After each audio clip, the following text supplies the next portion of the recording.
All right, so I was asked by somebody if I'm pressed for time and I need to practice, what do I practice? It depends what it is that I want to accomplish, but for the most part, if I have about like 15, 20 minutes, I always practice finger picking and kind of arpeggios. So I'll go through a couple of different exercises, and some of them I've shared here already. One of the first ones that I like to do is going through all 12 keys and arpeggiating just the major seven chords. So remember, I put up I think a video on major sevens. You can do this with major sevens. You can do it with minor sevens. You can do it with diminished. But basically, you learn a form of a root five and a root six chord. That means that the root's going to be on the fifth string or the fifth string. And I just like major seven. So depending upon the day, I might do a diminished. I might do a dominant seven. I might do some other chord, a minor seven flat, a fifth. But basically, it goes like this. My pattern. So again, this is the eighth fret. And again, because I play a lot of finger style, I arpeggiate this stuff. So it's going to look like this.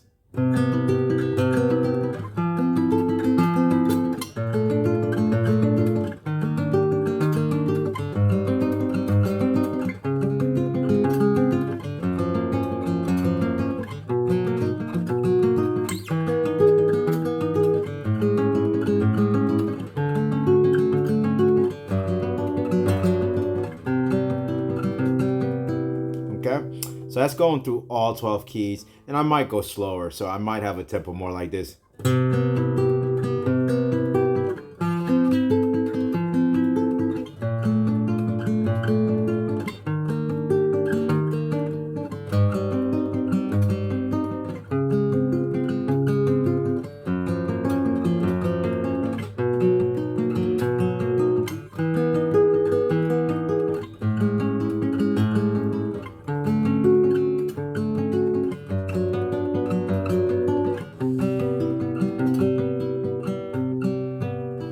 Okay, so that's one that I might practice. The one after that that I actually might practice is basically inversions. And so again, keep it simple. I'm gonna go through C major seven inversions and starting at the lowest root. So I start off with this inversion of it, and again, because I'm fingerstyle, I'm gonna arpeggiate the chord. So first chord will be like this, then this C major seven, and then this C major seven, and then this, then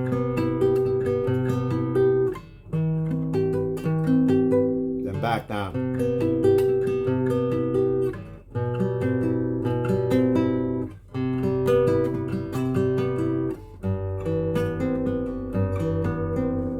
Okay, and you can do any inversion, but what I'm trying to do is move things across the neck. So I just showed that one.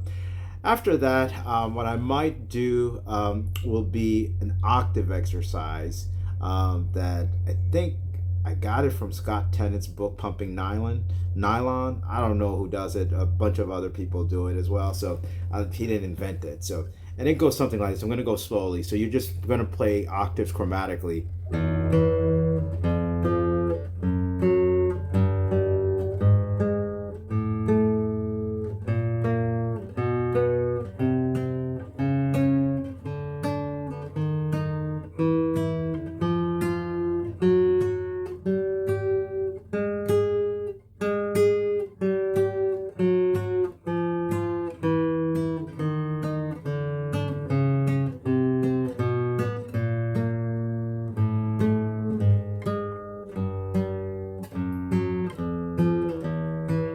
Okay, and I try to hit each note separately. So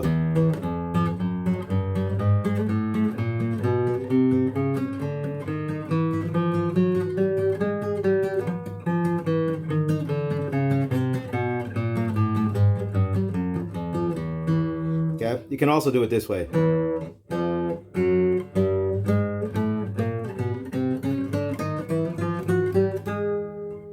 Okay, so I do that octave. The last one I might do, depending upon time, is a little bit harder. It's a Pat Mortino note displacement.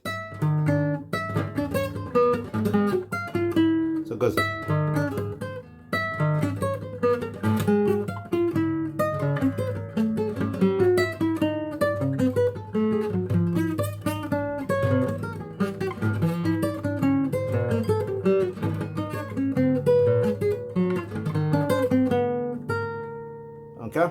and you go straight down. The reason I like this, that last one a lot, is as you get down, you start off high.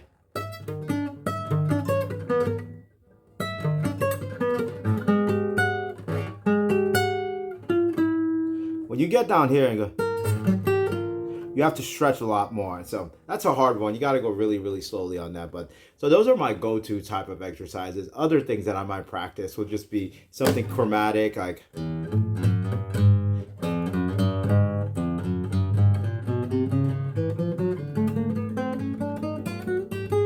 But I'd like to stress when I see people play that one, that last one I just played, is leave your fingers down and almost do like a crawl thing. So instead of doing, don't do, and then take everything off. So don't go, I'm exaggerating it. What you want to do is this.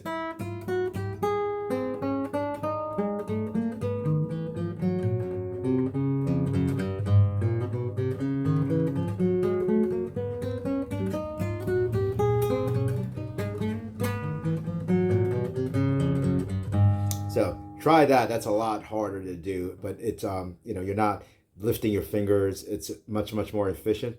Speaking of which, one of the most efficient looking guitar players is Rich Severson. When you watch him play, it's as if like his fingers never leave the fretboard. But things like that will help out. So those are my series of go-to exercises. If you have time, practice 2. If you have more time, practice 3. And it just sort of gets my fingers going. It gets both right and left hand going. They're just some things that you got to do, which is always practice, and practice some more.